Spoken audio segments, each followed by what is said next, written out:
Hello everyone. In today's video, we talk about clinical depression, and also I diagnosed.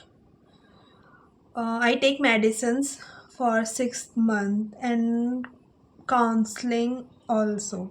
So I will tell about this all कि मतलब क्या कैसे होता है और तुमको तब क्या करना चाहिए, क्योंकि वो बहुत ही मुश्किल तुम्हारा एक मुश्किल फेस होता है सब। और ये बहुत सारे लोगों की लाइफ में आता है ऐसा एक फेस, जिससे तुम एक रियलिटी को अंडरस्टैंड कर सको। और the main point is that कि तुम ऐसा मत सोचो कि तुम खुद सब कुछ ठीक कर लोगे, क्योंकि खुद से सब कुछ ठीक नहीं होने वाला। तुमको तुमको डॉक्टर के पास जाने चाहिए, क्योंकि जब तुमको फीवर होता है या फिर कोई भी प्रॉब्लम होती है तो तुम डॉक्टर के पास जाते हो। बट अगर तुमको डिप्रेशन है या एनजाइटी या फिर कुछ भी ऐसा मेंटल डिसऑर्डर है तो you have to go to doctor. तो हाउ मतलब मेरा प्रॉब्लम कैसे स्टार्ट हुआ था, जब कोविड आया था 11th क्लास में थी मैं। तो कोविड के टाइम पे हम सब लोग घर में रहते थे, तो मैं भी घर में रहती थी। But I am very kind of extrovert person and also a chill person at that time.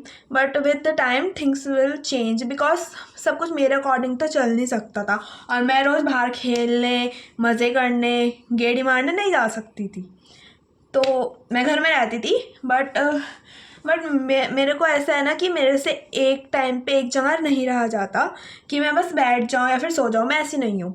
तो मेरे को ऐसा हमेशा रहता है कि मैं कुछ कर लूँ या फिर अभी तो कुछ कर लेती हूँ। तो फिर कोविड के टाइम पे मैंने बहुत ज़्यादा कुकिंग करी और मैंने इवन सब कुछ बनाना सीख लिया था, bakery items and all those thing. घर का खाने से लेके एवरीथिंग आई मैंने सीख लिया।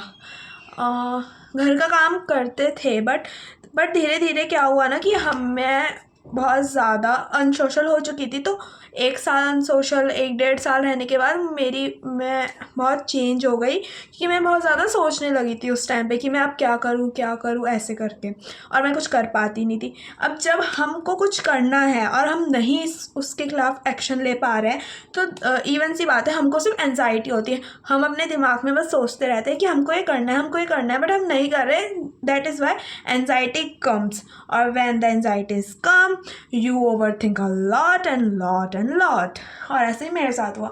बट क्या हुआ ना कि तब 12th में आ गई थी और 12th के मिड में हमारे स्कूल स्टार्टेड हो गए थे और हम स्कूल जा रहे थे मेंटेनिंग ऑल द थिंग्स कि हमको लंच नहीं ले जाना, हमको ये नहीं करना, वो नहीं करना। बट उन सब चीज़ों के बाद भी मेरे को ये था, क्योंकि मुझे स्कूल जाना तो बहुत पसंद था और मैं स्कूल हमेशा ही जाती थी। बट उसके बाद भी क्या है ना कि मेरे को चिल मची रहती है, तब भी मैं मज़े करती थी और बंक मार लेती। बट धीरे धीरे ना इतने चेंजेस आए मेरे बिहेवियर में, मुझे खुद को समझ नहीं आ रहा कि हो क्या रहा था। मेरे टर्म 2 के पेपर एग्ज़ाम, 12th के टर्म 2 के एग्ज़ाम हो चुके थे और उसके बाद मैंने सभी कुछ बंद कर दिया। मैं क्लास में जाती थी, सीधा क्लास जाती थी और सीधा क्लास से आती थी, और यही सब चल रहा था, जिसकी वजह से मुझे मेंटली बहुत पेन हो रहा था। और at that time I have a big crush on a boy, but he is preparing for NEET and I also prepare for NEET, but उसका क्लियर हो गया था 12th के बाद यार। अब वो एक गवर्नमेंट MBBS कॉलेज में पढ़ता है। तो ऐसे मतलब जब तुम खुद इतना मेंटली परेशान होते हो तो तुमको, जब तुम मेंटली इतने ज़्यादा परेशान हो चुके होते हो और तुमको समझ नहीं आ रहा होता है कि तुमको अब क्या करना है, तुमसे ना पढ़ाई संभल रही होती है ना तुमसे अपने दिनचर्या संभल रहा होता है, और तुम कुछ भी नहीं संभाल पा रहे होते हो। तो तुम बस सोचते रहते हो कि अब क्या होगा और क्या करें हम, और ऐसे ही बस परेशानियाँ आती रहती हैं। पर पर जब 12th कम्प्लीटली ख़त्म हो गया, मेरे बोर्ड्स ख़त्म हो गए, उसके बाद जो रियल फेस था, जो इतना मुश्किल था, जो बहुत ही ज़्यादा मुश्किल था और मुझको हैंडल करना ही पड़ा। मुझसे नहीं हुई चीज़ें। स्टार्टिंग में तो ऐसा था कि मुझे समझ नहीं आ रहा था कि क्या हो रहा है। ऐसे ही मेरे घर में भी उनको लग रहा था कि इसको क्या हो रहा है, but no one can understand the thing, because कुछ इतनी मुश्किल चीज़ें होती नहीं है जितना मुश्किल हम उसको खुद बना रहे होते हैं। क्योंकि इतना मुश्किल तो कुछ नहीं होता ना कि तुम इतने ज़्यादा परेशान हो गए हो। इतना मुश्किल नथिंग इज़ दैट मुश्किल, क्योंकि अब हम लोग कॉलेज में हैं। अब है चीज़ें तो मुश्किल, तब तो हम घर में रहते थे तो सब कुछ तो मम्मा पापा ही कर देते हैं हमारा काम। फिर जब 12th था तो मैंने ड्रॉप लिया, बट ड्रॉप के स्टार्टिंग में मेरी तबीयत ख़राब हो चुकी थी। मुझे स्टार्टिंग में तो मैं बस ओवरथिंक और एंजाइटी कर रही थी, बट उसके बाद धीरे धीरे चीज़ें स्टार्ट हुई। और जब तुम्हारा डिप्रेशन एंजाइटी तुम्हारे फिज़िकल हेल्थ अफेक्ट करे, फिज़िकल हेल्थ अफेक्ट कैसे होती है मैं बताती हूँ। फिज़िकल हेल्थ क्या होता है कि तुम्हारे फेसेस एक्सप्रेशन चेंज होने स्टार्ट हो जाते हैं, तुम्हारा बॉडी बहुत अजीब रिएक्ट करता है लोगों के बीच में। कई बार तुम्हें पैनिक अटैक्स आ जाता है। मेरे साथ एक बार ऐसा केस भी हुआ था कि मेरे घर में शादी हो रही थी और मैं हमेशा ऐसे ही बोलती रहती थी कि मुझे नहीं जाना, मुझे नहीं जाना, मुझे नहीं जाना, या फिर मैं कुंडी लगा लेती थी कि मुझे बिल्कुल नहीं जाना, मुझे जाना ही नहीं है। बट कभी कभी मेरे पेरेंट्स बोलते थे ठीक है नहीं जाना तो मत जाओ, बट मेरी बहुत ज़्यादा केयरिंग दादी है जो मुझे बोलती है कि चल तन्नू हमारे साथ तुझे जाना ही पड़ेगा, ऐसे नहीं होता, जाना है, घर का इवेंट है। तो मैं चली गई, वो मेरा हाथ पकड़ के ले गई क्योंकि मेरी तबीयत ठीक नहीं थी। उनको पता है, वो मेरी चीज़ों को अंडरस्टैंड करती हैं, तो उनको पता है कि इसका तबीयत ठीक नहीं है, तो मैं इसको ले चलती हूँ अपने साथ। वो ले गई, मैं उनका हाथ पकड़ के चली गई। जबकि मेरे इतने सारे दोस्त हैं मेरी गली के आसपास, वो लोग भी थे, बट मैं कंफर्टेबल होती ही नहीं थी, मेरे से होता ही नहीं था तब कुछ। तो मैं उनका हाथ पकड़ के गई और सडनली मतलब कुछ ऐसा, मतलब बारात समथिंग कुछ ऐसा चल रहा था, पूजा बारात ऐसा। पर मेरे को एकदम सडनली इतने सारे लोगों को देख के पैनिक अटैक आ जाता है और मेरी तबीयत ख़राब हो जाती है, मेरी आंखों से आंसू निकलने लगते हैं। अब मैं खुद जानबूझ के तो नहीं कर रही थी, बट वो क्या होता है कि तुम्हारी फिज़िकल हेल्थ पे अफेक्ट करता है डिप्रेशन। दैट इज़ वाई तुम्हारा क्राइंग पैटर्न भी स्टार्ट हो जाता है और तुमको भीड़ में पैनिक अटैक्स आएंगे और क्या ही होगा। तो मेरी दादी को पता है कि इसका तबीयत ख़राब है, तो उन्होंने मेरे हाथों को रब करा। मेरे को जब भी ऐसा होता था मैं अपने हाथों को ऐसे रब रब रब रब रब करती थी तेज़ से। फिर थोड़ा टाइम लगता है, फिर चीज़ें नॉर्मल हो जाती है, तुम्हारा ऐसे सांस फूलने लगती है। उसके बाद क्या हुआ, एक और बार मेरे साथ ऐसी, मतलब ऐसे बहुत बार हो रहा था, तब तो बहुत ही ज़्यादा होता था। मैं नहीं जाती थी और जाती थी तो सोशल एंजाइटी की वजह से पैनिक अटैक्स आते थे भीड़ में। तो बस क्या होता था, मैं अपनी दादी का हाथ पकड़ के चले जाती थी जब मेरा कभी मन होता था ऐसा। फिर हाँ, तुम्हारी फिज़िकल हेल्थ ख़राब हो जाती है ना, तो तुम्हारा बैकबोन बहुत पेन कर रहा होता है। और बैकबोन पेन कर रहा होता है क्योंकि हमारी जो बैकबोन होती है वहाँ पे बहुत सारे ऐसे पॉइंट होते हैं जहाँ पे डिप्रेशन, एंजाइटी या फिर चीज़ें स्टोर हो जाती हैं, और फिर तुम्हारा को वहाँ पे पेन होना स्टार्ट हो जाता है अगर वहाँ पे पेन होगा। और ऐसे ही मेरी पढ़ाई ठीक चल रही थी, पर मैं उतना प्रोडक्टिव नहीं हो पाती थी जितना मुझे लगता था। अगर मैं अपने ड्रॉप ईयर में 8-10 घंटे भी पढ़ती थी तो वो प्रोडक्टिव होता ही नहीं था, बस मैं पढ़ती थी और उसकी वजह से मुझे चीज़ें याद नहीं रहती थी, तो मेरे टेस्ट में नंबर कम आते थे। बट धीरे धीरे मैं बस फिर, तुम सोचते हो ना कि तुम आज इतना ज़्यादा पढ़ोगे, इतना ज़्यादा काम करोगे, इतना इतना करोगे, बट तुम नहीं कर पाते यार। फिर तुमको खुद ही बहुत ज़्यादा रिग्रेट होता है, तुम रिग्रेट में जी रहे होते हो कि तुम नहीं कर पा रहे हो। और फिर मैंने लाइब्रेरी ज्वाइन कर लिया था। मैं 8-9 महीने लाइब्रेरी गई। लाइब्रेरी में स्टार्टिंग में ही वही सोशल एंजाइटी इतना ज़्यादा होता था, तो मैं शांति से जाती थी, शांति से आती थी। उस बीच में मेरी तबीयत भी ख़राब होती थी। वहाँ पे मेरा 1-2 दोस्त तो थे ही, तो वहाँ पे एक मैम आती थी और वो पीएचडी साइकोलॉजी थी, तो उन्होंने मुझे थोड़ा समझाया, बट उनके सामने ही उसी वीक मेरे को दोबारा वहाँ पे पैनिक अटैक आ गया उन मैम के सामने, जब वो मुझसे बात कर रही थी और मेरे हाथ इतने ज़्यादा शेक करे जा रहे थे, तो तब मेरे को फिर से क्राइम पैटर्न आया और मेरे आंसू खुद निकलने लगे। बट वो मैम बहुत अच्छी थी, तो वो मुझे थोड़ा बहुत समझा दी थी कि अब तुम ऐसे करो ऐसे करो। और वहाँ पे एक और दीदी थी जो मेरी दोस्त बन चुकी थी, तो फिर वो मुझे बोलती, मतलब ये ना दिसंबर के बाद की बात है, तो वो मुझे बोलती थी कि तुम जिम चले जाओ, या फिर कुछ भी ऐसे फिज़िकल एक्टिविटी करो कि तुम ठीक हो जाओगे। तो फिर मैंने जिम इतने मुश्किल से, जब मैंने अपने पापा को मनाया कि मुझे जिम जाना है, जिम जाना है, जिम जाना है, तो फिर मैंने जिम करा 2-3 महीना। फिर उसके बाद मैंने छोड़ दिया था क्योंकि एग्ज़ाम आ गए थे। और ऐसा होता है ना कि तुम खुद भी खुद को नहीं समझ पा रहे हो और तुम्हारे पेरेंट्स भी तुमको नहीं समझ पा रहे हैं, तो तुमको बहुत ज़्यादा डांट पड़ती है घर पे। मेरे को तो बहुत डांट पड़ती थी, बट जनरल रीज़न था कि मेरी भी गलती होती थी बट उनकी भी गलती होती थी।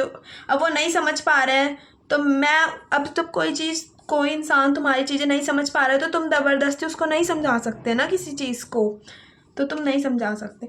तो बस ऐसे मेरे को बहुत डांट पड़ी। बट उसके बाद जब मेरा केस बहुत ज़्यादा सीवियर हो गया था, जब मुझे 18 घंटे डेली नींद आ रही थी, मैं बस सो जाती थी और मुझसे उठा नहीं जाता था, मैं बस सोती रहती थी। फिर उसके बाद तो मैंने सीधा डॉक्टर को दिखाया, हिमालयन जॉली ग्रांट एक बहुत फेमस हॉस्पिटल है। अब मैंने साइकेट्री और साइकोलॉजिस्ट दोनों को दिखाया। फिर मेरा मेडिसिन स्टार्ट हुआ और मैंने काउंसलिंग भी कराई। Counselling is very beneficial at that time. Counselling तुमको बहुत हेल्प करेगी क्योंकि वो तुम्हें बस छोटी चीज़ों को अरेंज करना सिखाएंगे कि तुम कितने छोटे स्टेप्स लेकर तुम अपनी चीज़ों को ठीक कर सकते हो। अब मतलब उन्होंने मुझे ऐसा एक पेपर होता है, उस पे चीज़ें लिख लेते हैं हमने टास्क की, तुम्हें क्या करना है। उसमें इतनी छोटी चीज़ें होती हैं कि तुमको टाइम पे पानी भी पीना है और तुमको मतलब टाइम पे ये काम करना है। अगर तुम दिन में 10 चीज़ें भी ऐसे कर लेते हो अपने लाइफ में तो वो भी काफ़ी होता है उस टाइम पे, क्योंकि तुम तो 18 घंटे सो रहे होते हो और उठ के बस खाया, सो गए, कुछ करा नहीं और सर एकदम फट रहा होता है तुम्हारा दर्द से। अब दर्द से सर फटेगा, मेडिसिन खाओगे। फिर मैं मेडिसिन पे शिफ्ट हो गई और 6 महीने मैंने मेडिसिन खाया। उसमें क्लिनिकल डिप्रेशन, एंजाइटी, सर दर्द, सब चीज़ों का दवाई होता था, तो उसकी वजह से नींद भी बहुत आती थी। और हाँ, तुम्हें कॉन्स्टिपेशन भी हो जाता है उन दवाइयाँ खा के, तुम्हारा सर दुख रहा होता है, मतलब बहुत अजीब मूड स्विंग्स होते हैं और कुछ करने का मन भी नहीं करेगा। पर धीरे धीरे ना चीज़ें अपना आप ठीक होगी विद टाइम। अगर तुम खुद को अंडरस्टैंड करो, तुम खुद के बारे में थोड़ा सोचो, तुम चीज़ों को क्लियर करो, तुम थोड़ा जर्नल करोगे ना, तुमने अगर 1 महीने जर्नल कर लिया और तुमने चीज़ों को समझ लिया तो तुम्हारी चीज़ें वहीं पे चेंज और स्टार्ट होंगी। तुम देखोगे कि तुम्हारे अंदर थोड़े थोड़े बदलाव आ रहे हैं। अगर तुम मेडिटेशन कर लो ना रोज़ 10 मिनट भी, तो तभी अफेक्ट पड़ती हैं चीज़ें। हैबिट्स को बदलो और अपने दिनचर्या में लाना सीखो। मैंने वही सब चीज़ें ठीक करा कि मैंने बस 10 मिनट मेडिटेशन करा मुश्किल से, क्योंकि ऐसा होता है ना, तुम चीज़ों को डेली नहीं कर पाते किसी भी चीज़ को। तुम्हें अगर चीज़ों को डेली करना है ना तो तुमको मुश्किल होती है। अब तुम डेली तो कुछ भी नहीं कर पाते। अब तुम सोचते हो कि तुम डेली इतना करोगे बट तुम नहीं कर पाते, और छोटे स्टेप्स लेकर रोज़ करना मुश्किल हो जाता है। बट मैंने करा, फिर मैं रोज़ 10-10 मिनट करके मेडिटेशन करती थी, थोड़ा योगा करती थी क्योंकि मेरी बॉडी बहुत ज़्यादा पेन और दर्द करती थी। थोड़ा काम करा, थोड़ा करके, पर तबीयत तो तब भी ख़राब ही रहती थी। तो मैंने थोड़ा बुक्स पढ़ना स्टार्ट करा। सबसे पहले मैंने the power of subconscious mind वाली बुक पढ़ी। उसमें बस यही बताते हैं कि तुम किसी भी चीज़ को खुद से क्योर कर सकते हो अगर तुम अपने दिमाग से चलो। पर हमारा दिमाग तो तब काम ही नहीं करता सही से। अब दिमाग काम नहीं करेगा तो तुमको थोड़ा अंडरस्टैंड करनी पड़ेंगी चीज़ें, थोड़ा सा मुश्किल होगा वो टाइम, पर वो आने वाले टाइम पे ना बहुत बेनिफिशियल होगा तुम्हारे लिए। तुम ऐसे बोलोगे ना कि वो 2 साल मुश्किल थे बट उसके बाद सब चीज़ें एकदम बढ़िया हो चुकी है। तुम सीख चुके हो तुम्हें अकेले कैसे रहना और तुम्हें सब कुछ कैसे मेंटेन करना है। मैंने बुक पढ़ी the power of subconscious mind. मैंने 5-6 नॉवेल्स पढ़ी थी उस टाइम, और मैं बहुत ज़्यादा जर्नल करने लगी, धीरे धीरे चीज़ों को सीखने लगी। मैं बहुत ज़्यादा यूट्यूब पे शिफ्ट हो गई थी। मैं बहुत ज़्यादा यूट्यूब चलाती थी, चीज़ों को देखती थी कि हाँ ऐसे। बट हाँ, मेरा रिज़ल्ट तो ख़राब हो चुका था नीट का। फिर तो मुझे लगा था कि मुझसे तो नहीं हो पाएगा अब ये, और फिर मैंने कॉलेज भी ले लिया था। मैंने जिम करा, मैं डांस करती थी क्योंकि मुझे डांस करना बहुत पसंद था। मैं रात को 1-2 घंटे, मतलब 1-2 घंटे तो नहीं, बट 1 घंटे डांस कर लेती थी, जिसकी वजह से मैं बहुत रिलैक्स्ड फील होती थी। और डांस क्या है ना कि म्यूज़िक भी चलता है और तुम डांस कर रहे होते हो, तो दोनों चीज़ें जब तुम्हारे माइंड को रिलैक्स करती है और तुम थक जाते हो, तो उसके बाद तुम्हारी नींद भी अच्छी हो जाती है। मैंने रिसेंटली एक बुक पढ़ा था, रिसेंटली तो नहीं, हाँ मतलब काफ़ी टाइम पहले एक बुक पढ़ा था, एटॉमिक हैबिट्स, और उसकी वजह से, उस बुक की वजह से ही मैंने अपनी बहुत सारी हैबिट्स को चेंज कर लिया था। क्या होता है ना कि कभी कभी तुमको अपने ऊपर काम करना पड़ेगा, अपनी छोटी प्रॉब्लम्स के ऊपर, क्योंकि तुम पढ़ाई कर रहे हो, तुम अपने ऐसे ऐसे बड़े बड़े टास्क पूरे करो, बट जो छोटे छोटे हैबिट्स हैं ना, उन पे कौन ध्यान देगा? तुम ही तो ध्यान दोगे, क्योंकि आने वाले टाइम पे जो छोटी छोटी हैबिट्स होती है ना, वो तुम्हारा लाइफ चेंज करती है, वो तुम्हारा लाइफ स्टाइल चेंज करेगी, वो तुम्हारा थिंकिंग पैटर्न भी चेंज करेगी। एक बार क्या हुआ कि मैं लाइब्रेरी जाती थी, वहाँ पे एक भैया थे, उन्होंने मुझे बोला कि तुम नीचे चाय पीना आ जाओ। अब मेरे को तो इतनी एनजाइटी होती थी, मेरे बस की तो थी नहीं कि मैं जाऊँ या फिर किसी से भी इंटरेक्ट करूँ। मेरे को इतना डर लगता था कि कोई मुझे कुछ बोल रहा है तो मैं तभी डर जाती थी। और उसके बाद ऐसा हुआ कि मैं अपने बैग में पेपर स्प्रे और चाकू रखने लगी थी, क्योंकि मुझे डर लगता था।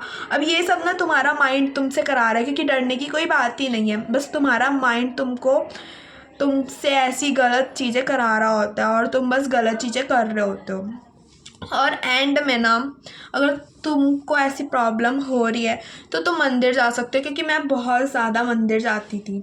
मैं मतलब वीक में 2 बार तो जाती थी मंदिर सैटरडे और ट्यूसडे को जाती थी। तो मुझे अच्छा लगता था, क्योंकि मंदिर जाके तुम्हें ऐसे पॉजिटिव एनर्जी आएगी ना। अब तुम्हारे अंदर इतनी नेगेटिविटी है, तुम इतने नेगेटिवली भर चुके हो, तो तुमको अब पॉजिटिव भी तो करना पड़ेगा ना। तो तुम मंदिर जाओ, जब जब तुम्हारा मन करे मंदिर जाओ। मंदिर जाने का कोई रीज़न नहीं होता, तुमको जब मंदिर जाना है तो मंदिर जाओ, थोड़ी देर बैठो, थोड़ा पूजा करो, ज़्यादा कुछ नहीं करना, फिर वहाँ से आ जाओ। ऐसी ऐसी अगर तुम्हारा कुछ मन कर रहा है खाने का तो तुम खा लो। अब उस टाइम पे जब तुम्हारी हेल्प कोई नहीं कर रहा है, तो तुमको तो अपनी हेल्प करनी पड़ेगी ना। तुमको अपने लिए कुछ तो करना पड़ेगा जिससे तुम खुश हो जाओ, तुम खुश रहो। सबसे पहले तो तुम्हारी खुशी मैटर करती है कि तुम कैसे खुश रहोगे। अब तुमको खुश रहना है तो तुम्हारा अगर मन करता है कि तुमको कुछ अच्छा खाना है, तो तुम अच्छा खाओ, रोज़ नहाना स्टार्ट करो, क्योंकि छोटी हैबिट्स है, बट तुम अगर रोज़ नहाओगे, कोल्ड शावर लोगे, तो तुमको फील अच्छा होगा। जो तुम्हारी बॉडी एकदम ऐसे ऐसे हो रखी होती है ना, एकदम जकड़ रखी होती है, वो थोड़ी रिलैक्स्ड फील होगी। हाँ, तो डिप्रेशन के टाइम पे तुम्हारी बॉडी बहुत दर्द होती है, एकदम ऐसी, एकदम टाइट हुई रहती है, एकदम टाइट। तो तुम डेली नहाओगे, डेली थोड़ी पूजा भी करो, कुछ अच्छा ऐसा प्रोडक्टिव करो कि हाँ तुमको थोड़ा पॉजिटिव फील हो, या फिर तुमको ऐसा लगे कि हाँ तुम भी कुछ प्रोडक्टिव करो। ज़रूरी नहीं है कि तुम डेली पढ़ाई करो, जो तुमको उस टाइम पे सुटेबल लगे, जिससे तुम खुश रह पा रहे हो, बस वो करते जाओ। 1 महीना तुम खुद पे रहम कर लो कि हाँ भाई, जो मेरा मन कर रहा है मैं बस वो कर रही हूँ। मैं फिर जैसे मुझे अच्छा लगता था कि मैं बाहर थोड़ा वॉक या रनिंग कर लूँ, तो मैं पार्क जाती थी, मैं खेल लेती थी। अगर मेरा बास्केटबॉल खेलने का मन करता था तो मैं खेल लेती थी या फिर वॉक करती थी। और अगर मुझे, हाँ उस टाइम पे मैं काफ़ी नेचर लवर हो चुकी थी, तो मैं ऐसे क्योंकि ग्रीन कलर जो होता है वो तुम्हारे आइज़ को पीसफुल लगता है, तो तुम ग्रीन कलर को देख सकते हो ऐसे। और जो खाने का मन है वो खाओ, जो करने का मन है करो थोड़ा। और स्क्रीन टाइम को कम कर देना चाहिए उस टाइम पे, जिससे अगर तुम स्क्रीन टाइम स्क्रॉल करोगे, स्क्रॉल तो बहुत ही बेकार चीज़ होती है, बट हाँ तुम यूट्यूब की वीडियोस देखते हो जो तुमको ऐसा लगता है कि हाँ वो तुम्हारे लिए बेनिफिशियल है, तो थोड़ी देर देख लो। पर ऐसा नहीं कि तुम पूरे दिन लेट कर वो वीडियोस ही देख रहे हो, उससे कुछ नहीं होगा। फिर तुम्हारा माइंड ओवर थिंकिंग करेगा, और अगर तुम्हारा माइंड ओवर थिंकिंग करेगा तो तुम्हारा सर दर्द होगा, और अगर तुम्हारा सर दर्द होगा तो तुम्हें सही से नींद नहीं आएगी, तुम्हारा स्लीपिंग पैटर्न ख़राब होएगा और तुम कुछ नहीं करोगे उस टाइम पे। आई नो, मेरे साथ हुआ है, तो मुझे बहुत अच्छे से पता है कि फिर तुम कुछ नहीं करने वाले। रिसेंटली जब मेरी चीज़ें जब सब कुछ ठीक हो रही थी, तो उसके बाद जिन लोगों को ये प्रॉब्लम होती थी, तो मैं ना ऐसे उस टाइम पे ऐसे सोचती थी कि भाई मेरे साथ इतना बुरा बुरा हो रहा है, अगर किसी के साथ इतना गलत हो रहा होगा, किसी को इतनी परेशानी हो रही होगी, तो मैं उसकी हेल्प कैसे करूँगी। फिर कुछ लोगों ने मुझे बताया कि हाँ भाई उनके साथ ऐसा होता है, बट उनके साथ इतना नहीं होता। फिर मैंने उनको हेल्प करा, मैंने बोला छोटे छोटे टास्क बनाओ, ये काम करो। और पर कोई भी इन छोटी चीज़ों को सीरियसली लेता ही नहीं है जब तक वो इतनी बड़ी ना बन जाए। बड़ी बनानी ही क्यों है, तुम छोटी छोटी चीज़ों पे वर्क करो, छोटे छोटे काम करो, छोटे छोटे गोल्स बनाओ, उसी की वजह से चीज़ें ठीक हो जाएंगी। And also you need a lot of attention, because तुमको लगता है कि कोई तुम्हें इमोशनली सपोर्ट करे, बट नो वन। जब तुम खुद को नहीं समझ पा रहे हो उस टाइम पे, तो तुम्हें कोई क्यों समझेगा। पहले लोग खुद को ही समझ लें। सबसे पहली बात तो लोग पहले खुद को ही समझ लें। तुम खुद को समझ लोगे ना, वही काफ़ी होगा। तुम खुद, बस तुमको ना थोड़ा self obsessed like me and self lover होना पड़ेगा खुद के लिए, जिससे कि तुम वरी ना करो, चिल रहो और खुद के साथ रहो। इन दी एंड मैंने उस टाइम पे बहुत सारी चीज़ें स्टार्ट कर दी थी सीखनी। मैंने जर्नल सीखे और मैं बहुत ज़्यादा जर्नल करती हूँ। मैंने मतलब आई हैव दीज 3 डायरीज़ जहाँ पे मैंने बहुत ज़्यादा जर्नल किया है। तो मैं आपको बताऊँगी कि कैसे मतलब बिगनर फ्रेंडली जर्नल कर सकते हो तुम खुद के लिए, जिससे तुम्हें खुद अच्छा लगे। क्योंकि हमारे पास लाइफ में हॉबीज़ होना भी ज़रूरी है, क्योंकि जब तुम्हें कोई चीज़ पसंद होती है और तुम उसको करते हो, तो तुमको एक तो खुद के लिए अच्छा फील होगा, तुम हैप्पीनेस फील करोगे, तुम पॉजिटिव फील करोगे। और अगर तुम बोर हो रहे होगे तो तुम बोर भी नहीं होंगे, क्योंकि बोर भी हो जाते हैं ना हम लोग, कभी कभी खाली होते हैं तो। और हाँ, अब मेडिसिन्स की बात करते हैं। तुम अगर डिप्रेशन वाली मेडिसिन्स खा रहे हो तो तुमको नींद आएगी बहुत ज़्यादा, बट हाँ, जैसे जैसे डॉक्टर कहे ना वैसे वैसे ही करना, क्योंकि उस टाइम पे ना तुमको ना कुछ पता नहीं होता। बस तुमको ऐसा लगेगा कि तुमको सब कुछ पता है, बट तुमको कुछ नहीं पता। इन रियलिटी तुमको कुछ नहीं पता, तुम्हारा दिमाग भी काम नहीं कर रहा होता है सही से, बस तुम्हारा दिमाग सिर्फ ओवर थिंकिंग कर रहा होता है। और वो पता नहीं कहाँ ही मतलब तुम्हारा लेवल यहाँ पे होगा, तुम यहाँ का सोच रहे होंगे और तुम रियलिटी में कहीं यहाँ पे स्टैंड ही नहीं कर रहे होंगे ऐसा। तो डाउन टू अर्थ हो जाओ और मतलब हवा हवा में मत सोचो, जैसे डॉक्टर कहे बिल्कुल वैसे ही करो। अगर किसी के साथ ऐसा हो रहा है तो बस तुम मतलब डॉक्टर पे शिफ्ट हो जाओ, जो वो बोल रहे हैं टाइम पे मेडिसिन खाओ। अगर तुम वो काउंसलिंग करा रहे हो तो जैसे तुम्हारे को काउंसलिंग दे रहा हो, जो जो तुम्हें कह रहा हो, बस तुम वो करो। क्योंकि ये इतने महीने तक हमेशा थोड़ी करना है तुमको, बस दो महीने ही तो होता है ये, 2 महीने की तो बात है। क्या तुम 2 महीने किसी और की बात नहीं सुन सकते? जब तुम लाइफ टाइम इतना ट्रॉमा ले सकते हो किसी किसी का सुन के, तो तुम 2 महीने किसी प्रोफेशनल पर्सन की बात सुन लो तो ठीक हो जाएगा। ज़्यादा नहीं सोचना होता है इतना लाइफ में कि क्या होगा, क्योंकि एक टाइम पे सब कुछ ठीक हो जाता है। और हाँ, मैं एट माई पर्सनल लेवल मैं बहुत ज़्यादा भगवान जी पे बिलीव करती हूँ, जिसकी वजह से मेरे साथ जो कुछ भी होता है मैं ऐसे बोल देती हूँ कि हाँ मतलब भगवान जी ने मेरे साथ ऐसा करा है तो ये अच्छा ही होगा मेरे लिए, और जिसकी वजह से मेरे अंदर नेगेटिव भी नहीं आता और मुझे कभी लगता भी नहीं कि ये चीज़ मेरे लिए गलत हुई है। तो मतलब हाँ, और तुम क्या कर सकते हो, वही जॉगिंग, रनिंग, फिज़िकल एक्टिविटीज़ करो, थोड़ा अपने लिए मेंटल लेवल क्लैरिटी के लिए थोड़ा जर्नल करो, बुक्स पढ़ो और खुश रहो। जो तुम्हारा मन कर रहा है बस उस टाइम पे वो सब कर लो। ये कुछ टाइम की बात होती है, ज़्यादा लंबा फेस नहीं होता, तब ठीक हो जाते हैं। उसके बाद तुम्हें सब कुछ बहुत अच्छा लगने लगेगा, तुमको कुछ फील नहीं होगा ऐसा कि हाँ मतलब वो बस एक हार्ड फेस था, और वो तुम्हारे सेल्फ ग्रोथ के लिए था, जिससे तुम अपने आप को एट योर पर्सनल लेवल चीज़ों को समझ सको। और हाँ मतलब अपने मम्मी पापा के साथ खुश रहो। अगर तुम्हें घर में लग रहा है कि बहुत टॉक्सिसिटी हो रही है, तुमसे घर में रहा ही नहीं जा रहा और तुम घर में नहीं रह सकते, मुझे इस घर से भागना ही है, क्योंकि तुम्हारे दिमाग में ऐसे थॉट आते हैं कि तुम्हें नहीं रहना अपने पेरेंट्स के साथ, वो बहुत गलत लोग हैं। काम डाउन, काम डाउन, ऐसा कुछ नहीं है। जब तुम इस फेज से निकलोगे ना, तुम्हें लगेगा कि दुनिया में ना सबसे अच्छे लोग वही थे, वही तुम्हारे लिए केयरिंग है, वही तुम्हारे लिए सब कुछ करते हैं। तो बस थोड़ा सा शांत होने की ज़रूरत है। शांत हो, मेडिटेशन करो, थोड़ा थोड़ा योगा करो, उसमें ठीक होएगा। और हाँ, तुम्हारे बहुत ज़्यादा क्लैशेज होंगे ना पेरेंट्स के साथ, तुम्हारी लड़ाई होगी, तो तुम खुद को आइसोलेट करोगे हर जगह से, तुम बहुत ज़्यादा आइसोलेट करोगे, बस रूम में रहोगे, तो ये चीज़ ठीक नहीं होती। और तुम्हारे बारे में कोई भी इतना नहीं सोच रहा होगा कि ये वो सो ऐसा कुछ भी।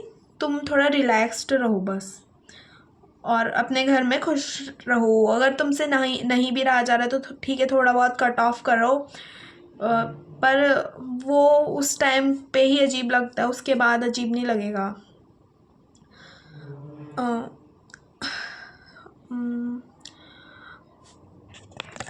और हाँ, अगर तुमको ऐसा लग रहा है कि तुम्हें कोई नहीं समझ रहा ना, तो और तुम उनको समझा रहे हो, तुम इधर उधर भाग रहे हो, उन लोगों के पास भाग रहे हो जो तुम्हें समझने की कोशिश भी नहीं करते, जिनका कोई मतलब वास्ता है नहीं तुमसे उस टाइम पे। बस तुमको लग रहा है कि उनकी अटेंशन तुम्हारे लिए बहुत ज़रूरी है, बट उनकी अटेंशन ना कुछ ज़रूरी नहीं होती तुम्हारे लिए। पेरेंट्स को थोड़ा समझाने की कोशिश करो कि प्लीज़ तुम हमारी हेल्प करो, हमारा मुश्किल टाइम चल रहा है। शायद मतलब मेरे पेरेंट्स तो बहुत अच्छे हैं, वो मुझे समझने की कोशिश किए थे जब मैं डॉक्टर के पास जाती थी, उसके बाद तो वो मेरे लिए बहुत हेल्पफुल और केयरिंग हो चुके थे। सुबह सुबह मुझे एनजाइटी इस लेवल की होती थी कि एक तो तुम किसी भी टाइम सो जाते हो, और अगर तुम सुबह ही उठ जा रहे हो 4 बजे और तुम्हें पूरी रात नींद ही नहीं आ रही, तुम्हारा सर फट रहा है। और एक टाइम पे ऐसा हुआ कि मुझे वो आइस थेरेपी भी मैंने आइस थेरेपी भी ली। रोज़ सुबह मॉर्निंग में ऐसा पानी भर के आइस ऐसा टपा के आइस थेरेपी ली, बट वो भी रिलैक्सिंग होती थी। तो बस छोटी छोटी एक्टिविटी मेरे पेरेंट्स जो मेरे लिए बहुत हेल्पफुल रहा, वो मेरे लिए करते थे। That is Y I love my parents the most बहुत ज़्यादा। पर अगर तुम्हारे पेरेंट्स तुम्हें नहीं समझ रहे हैं और उसके बाद तुम क्या ही करो, तो तुम सबसे बढ़िया डॉक्टर के पास जाओ, दवाई खा लो भाई 2-4 महीने, काउंसलिंग ले लो, तुम समझो, फिर खुद को ही समझो, खुद के लिए जर्नल करो, स्टार्ट हो जाओ भाई साहब जर्नल करना। रोज़ 1-1 पेज जर्नल कर लो, मैं तुम्हें बता दूंगी जर्नल कैसे करते हैं। मतलब मैं तो अपने पेरेंट्स पे डिपेंडेंट हो जाती हूँ जब मेरे को ऐसे कुछ भी बहुत ज़्यादा प्रॉब्लम होती है, तो मेरे पेरेंट्स अंडरस्टैंड करते हैं मुझे। तब जब मैं डॉक्टर के पास गई, जब मेरा सीवियर डिप्रेशन हो रहा था, तब की बात है।